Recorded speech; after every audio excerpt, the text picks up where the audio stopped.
Okay, so a little bit ago, I watched Witch from Mercury episode 20.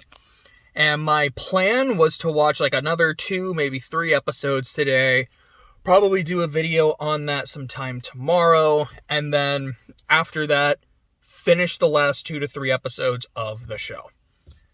However, after watching episode 20, I wanted to do my thoughts on just this episode alone. Because it's my favorite episode of the second core. It's been long enough that I don't remember all the episodes of season 1, so I can't say for absolute certainty that it's my favorite episode of the show so far, but I would be shocked if there's an episode in the first half that I liked more than this one, except maybe the episode 12. But I still plan on watching the next 4 episodes sometime tomorrow, and probably doing like a final thoughts thing like Sunday or so.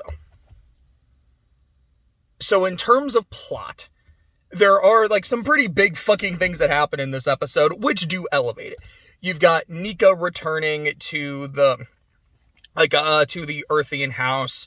You've got the chaos shitstorm going on Earth that Minnow is being blamed for. They're saying like, oh yeah, she went there, her Gundam started attacking, she is the problem.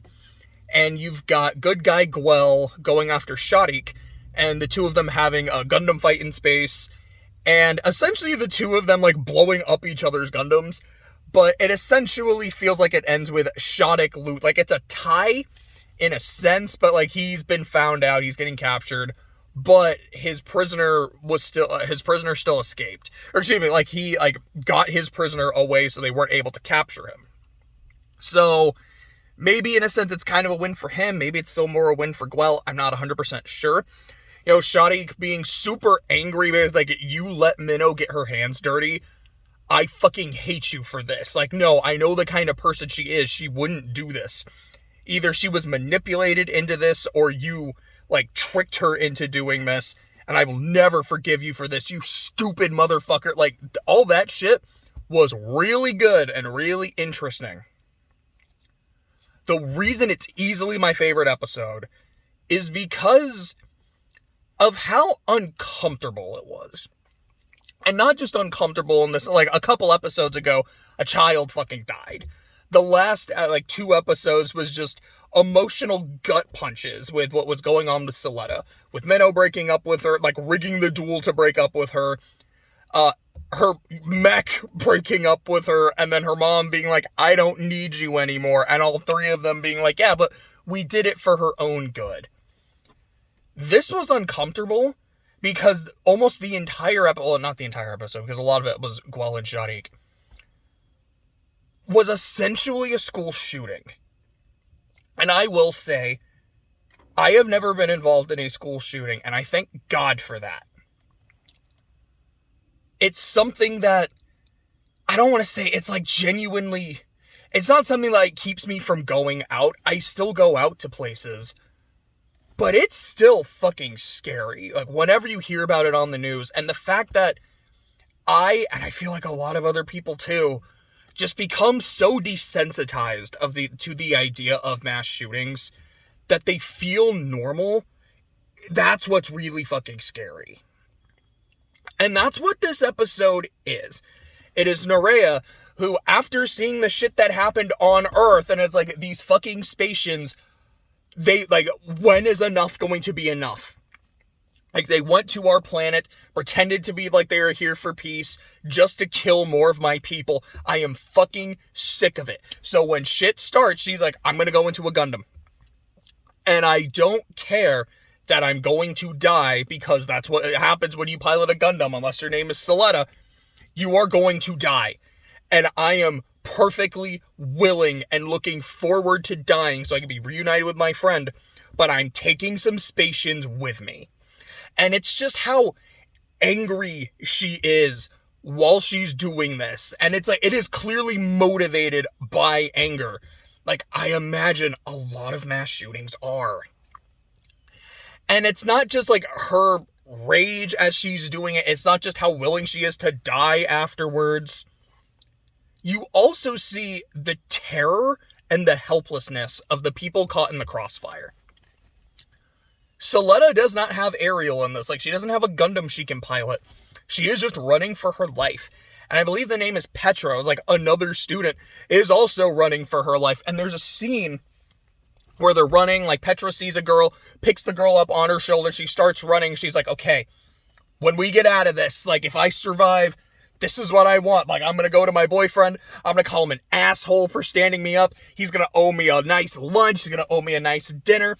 I am like, for the fact that I am here and I got out of this, he's going to owe me all this shit. Suletta, what about you? What do you mean, what about you? Like, what are you going to do if you survive? Like, think about that shit, because we are at death's door. Like, we are at its mercy. I don't know what the fuck is going to happen to me, but I'm going to do everything I can to get out of this.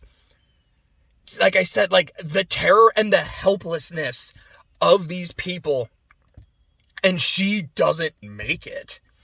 She is collateral damage. And that's really fucked. And the way that it comes to a close is Elin, is it Elam or Elam? I think it's Elin, gets in a mech and starts trying to talk Nerea down. Like, hey, like, you don't have to do this. You don't have to, like, kill people. You don't have to die after this. Calm down. Like, I want to be able to talk to you. I want to be able to communicate with you. It's like, I can imagine someone that the shooter knows trying to talk them down, having a conversation, and it working. And the shooter being like, you can't understand me. Like, I'm still so angry. But it's kind of starting to work. And then someone else takes the shot and neutralizes the threat. And, like, this is a really disturbing episode. And because of that, like, it felt a lot more impactful than some of the other ones. And the others have been really good. Like, again, there's been a lot of, like, really good, like, emotional moments. There have been good moments, like, in terms of the plot. But this one, this is an episode that just really stuck out to me, and it might stick with me for quite a while. It's a lot like one of the episodes from Oshinoko. The episode about, I can't remember her name, but the blue-haired girl, and how all the bullying and harassment that she was facing online, and her just slow descent into depression, and it ending with her attempting suicide. Like, that was easily the best episode of Oshi, and that includes the premiere, which was phenomenal. That was a really meaningful episode. This one was too. And I liked it a lot.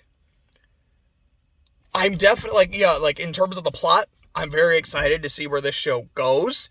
There's only 4 episodes left. I'm really hoping I can marathon it tomorrow. I might even watch another couple episodes tonight. But this episode was so good. I wanted to talk about it on its own. I was just like, yeah, I watched a couple episodes. Let me talk about episode 20. Now I'll get into the other. No. I need to do one separately on this one. So, there it is.